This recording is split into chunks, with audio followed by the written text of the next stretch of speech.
सह प्राणप्रयाण समये कफवात पित्तैः कंठावरोधन विधौ स्मरणं कुतस्ते ध्याये नित्यं महेशं रजतगिरिनिभं चारुचन्द्रावतंसं रत्नाकल्पोज्ज्वलाङ्गं परशुमृगवरा भीतिहस्तं प्रसन्नं पद्मासीनं समन्तास्तुतममरगणैर्व्राघ्रकृत्यं वसानं विश्वाद्यं विश्वबीजं निखिलभयहरं पञ्चवक्त्रं त्रिनेत्रं करचरणकृतं वा कायजं कर्मजं वा श्रवणनयनजं वा मानसं वा पराधं विहितमविहितं वा सर्वमेतत्क्षमस्व। जय जय करुणाब्धे श्रीमहादेव शम्भो। श्रीलक्ष्मीनाथ समारंभां नाथयामुनिमध्यमाम् अस्मदाचार्यपर्यन्तां वन्दे श्रीगुरुपरम्पराम्। अञ्जनानन्दनं वीरं जानकी शोकनाशनं कपीशमक्षहन्तारं वन्दे लङ्काभयङ्करम्। भक्ति भक्त भगवंत गुरु चतुर्नाम वपुएक इनके पद बंधन किए नासत विघ्न अनेक। बोले शाम सदाशिव भगवान की जय। पावन शिव महापुराण की जय।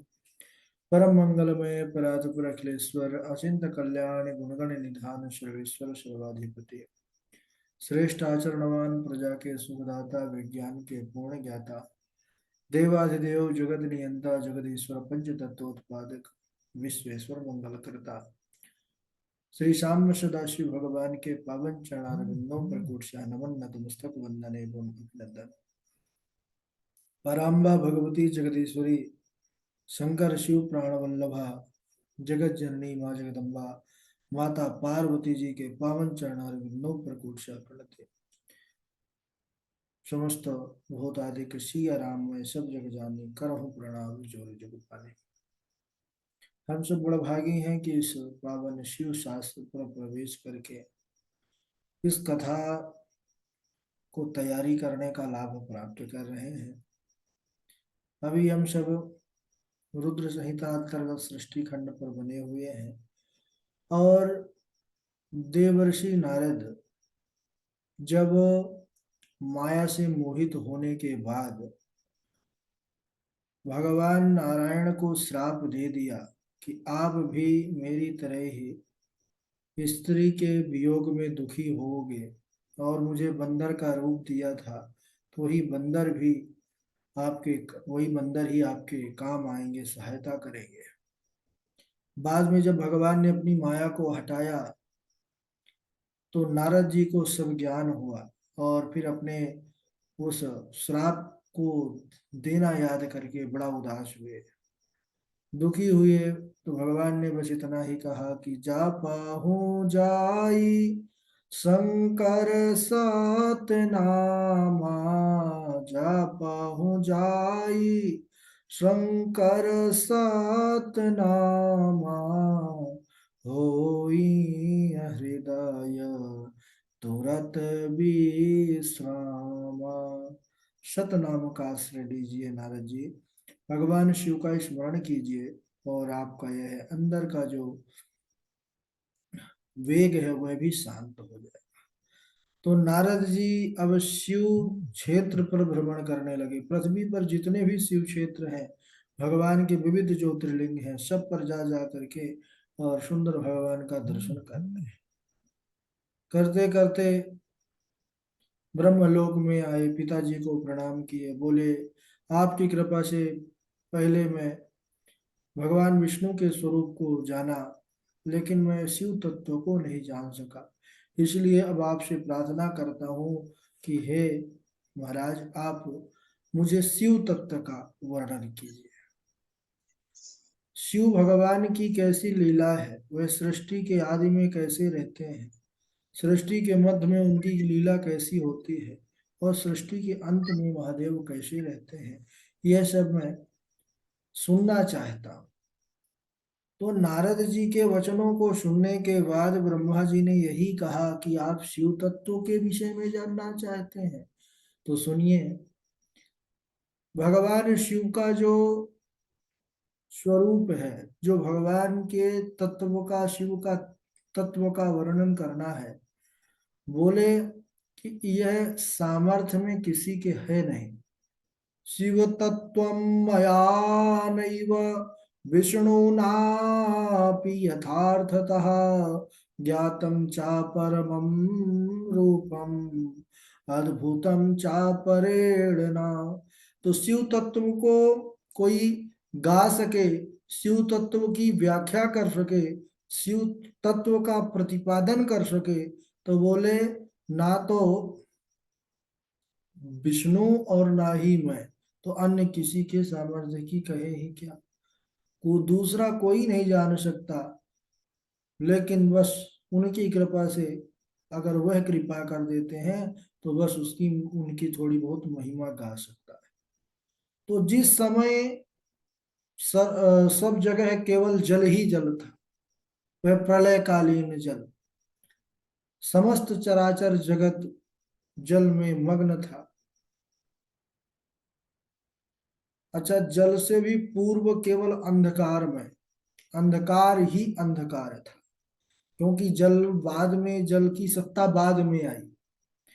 जो प्रारंभ शिव पुराण की सृष्टि का है, उसमें सर्वप्रथम पूरा जो जगत है, यह केवल शून्य मात्र था, कुछ नहीं था। घोर अंधकार सभी जगह छाया हुआ था।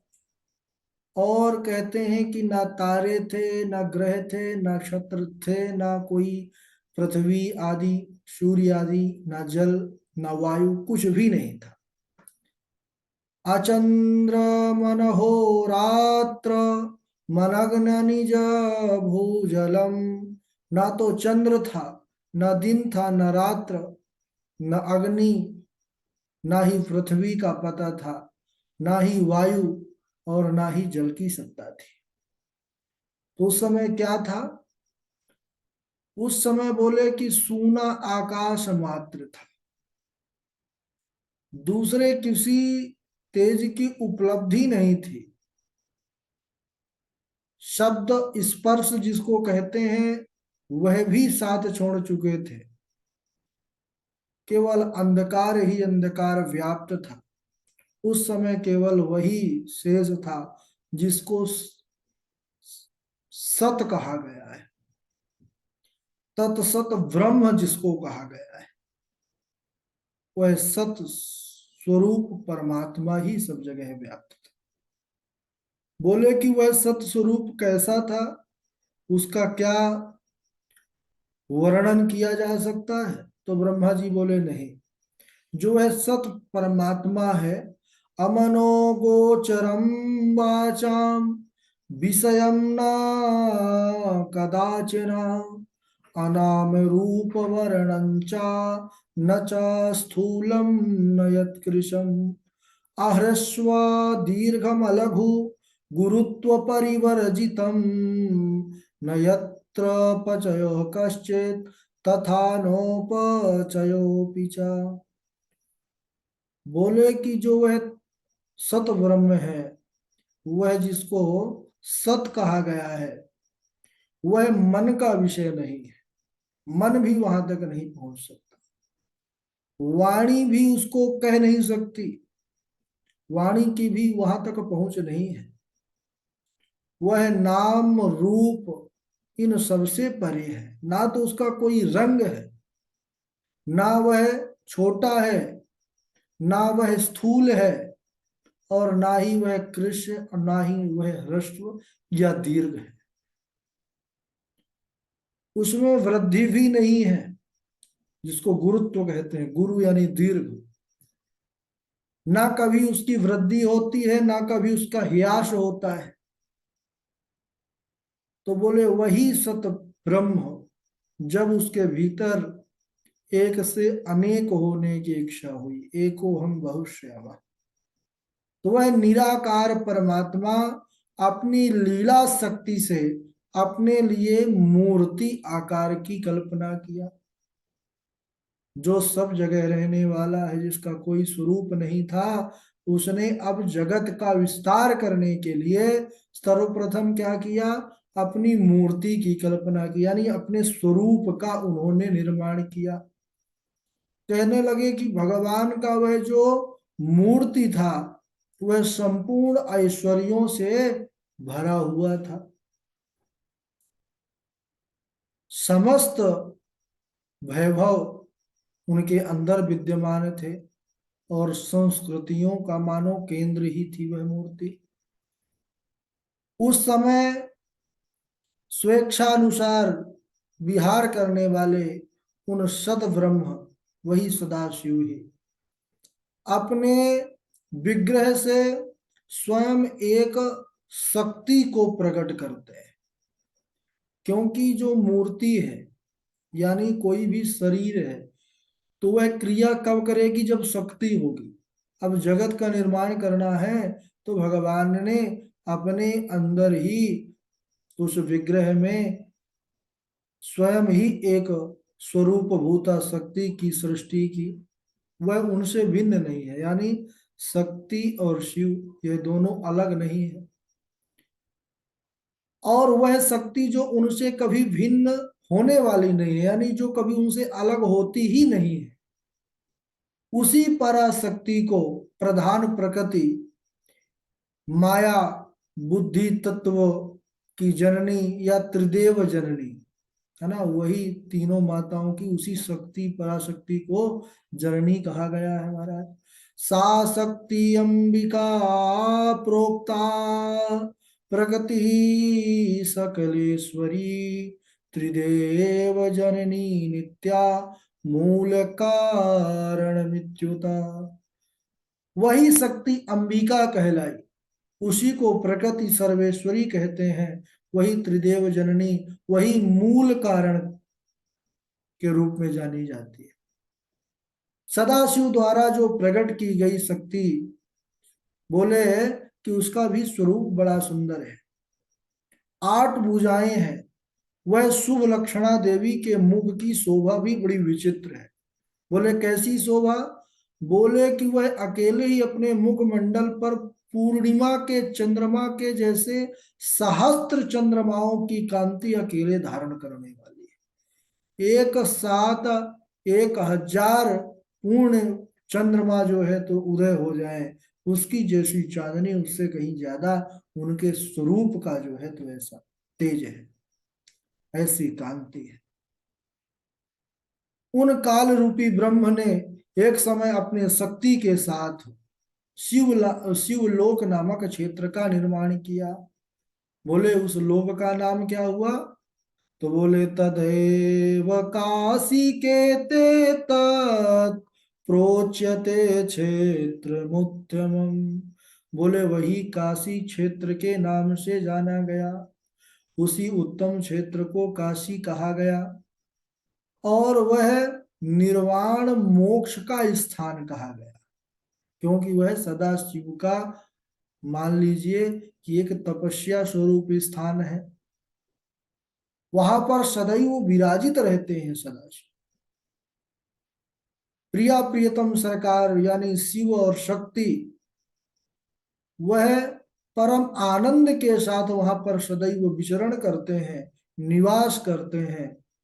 इसीलिए वह काशी भी परम आनंद स्वरूपणी है। सूत जी महाराज कहने लगे कि हे मुनियों, शिव और शिवा यानी शक्ति उनकी, जो यह दोनों हैं, वह कभी भी इस काशी क्षेत्र को अपनी कृपा से मुक्त नहीं किया।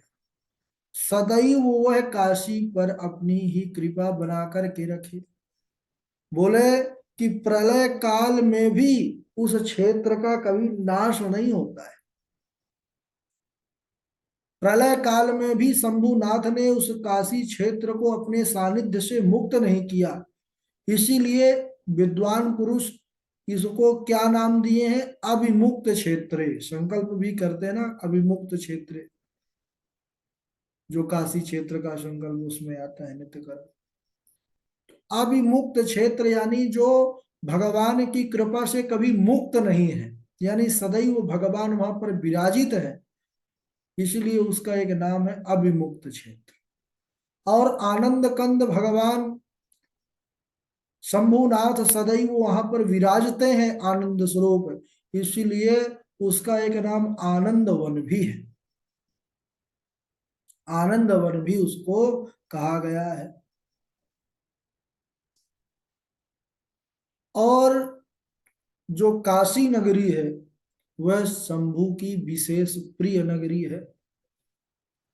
हे देवर्षि, एक समय वही आनंद वन पर निवास करने वाले शिवा शिव के मन में यह इच्छा हुई कि हम किसी दूसरे पुरुष की सृष्टि करें, क्योंकि जो यह सृष्टि के विस्तार का क्रम है, सृष्टि का जो व्यवस्था है, उन्हीं पुरुष के ऊपर डाल करके हम स्वतंत्र हो करके इसी काशी पर इच्छानुसार विचरण करें।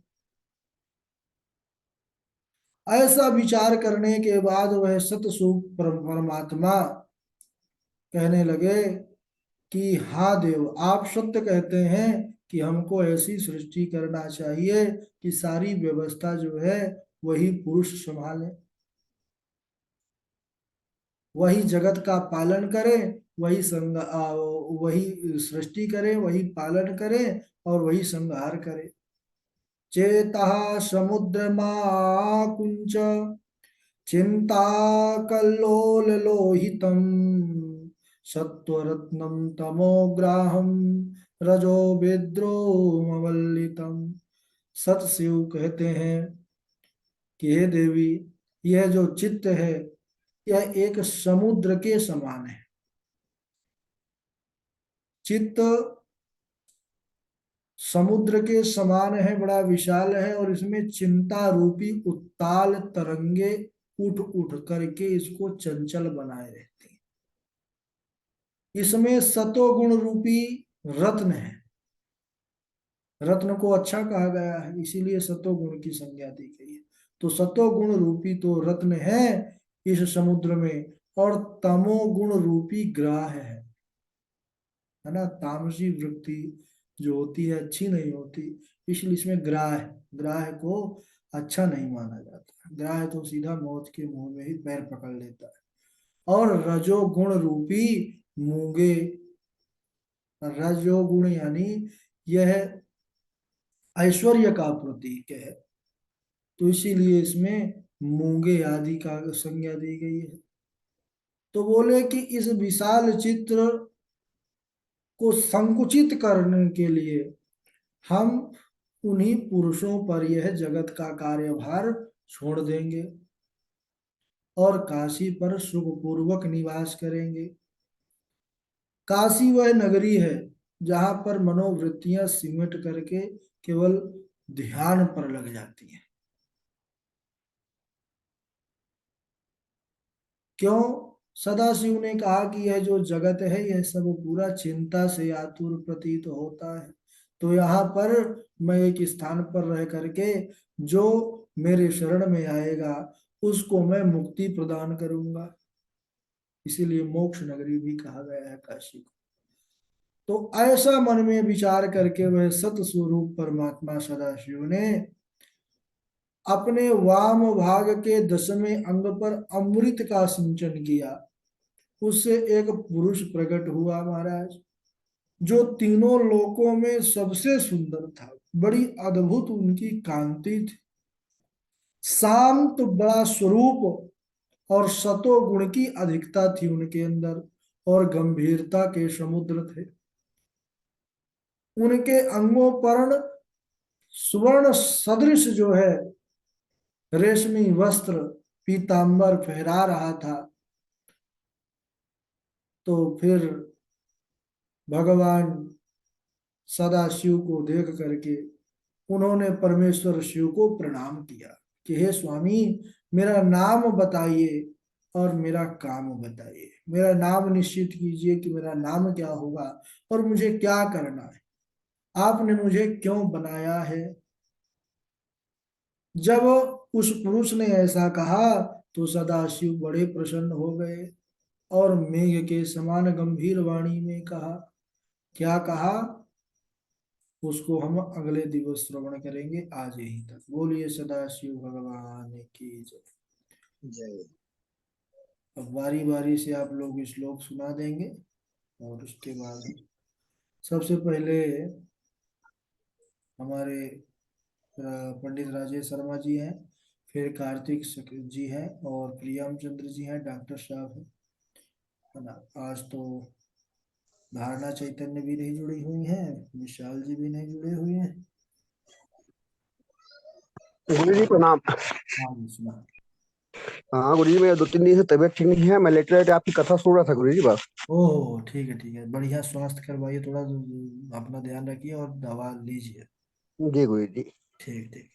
चलिए कार्तिक जी सुनाएंगे। जी गुरु जी, आधा चरण पर। हाँ गुरु जी, ये 10 नंबर की पीढ़ी में सुनो। हाँ सुना दीजिए। हे हरे त्वं महादुष्टः कपटी विश्वमोहनः परोत्साहं न सहसे मायावीमन्निनाशनः त्वं स्त्रीवियोगजं दुःखलभस्य परदुःखदः मनुष्यगतिकः प्रायो भवाज्ञानविमोहितः अन्तर्हिते हरो विप्रा नारदो मुनिसत्तमः विचचार महीपश्यन् शिवलिङ्गानि भक्तिकः शिवतत्त्वं मयानेव विष्णुनापि यथा ततः ज्ञातं च परमं रूपं मद्भुतं च पर्णेन अमनोगोचरं वाचां विस्मयं न कदाचन अनामरूपं वर्णचन च स्थूलं यत् कृशम् अहस्वदीर्घमलघु गुरुत्वपरिवर्जितं ठीक है न ठीक है। यत्रोपचयः कष्टितता नोपचयोतु सः। धन्यवाद गुरु जी। ठीक है प्रियम जी आप सुनाएंगे। राधे राधे गुरु जी। राधे राधे। त्वं स्त्रीवियोगजं दुःखं लभस्व मनुष्यगतिकः प्रायो भवाज्ञानविमोहितः न खेदं कुरु मे भक्त वरस्त्वं नात्र संशयः अन्तर्हिते हरो विप्रा नारदो मुनिसत्तमः विचचार महीं पश्यन् शिवलिंगानि भक्तितः शिवतत्त्वं मया नैव विष्णुनापि यथार्थतः ज्ञातं च परमं रूपम् अद्भुतं च परेणना। राधे राधे गुरु जी। ठीक है डॉक्टर साहब सुनाएंगे।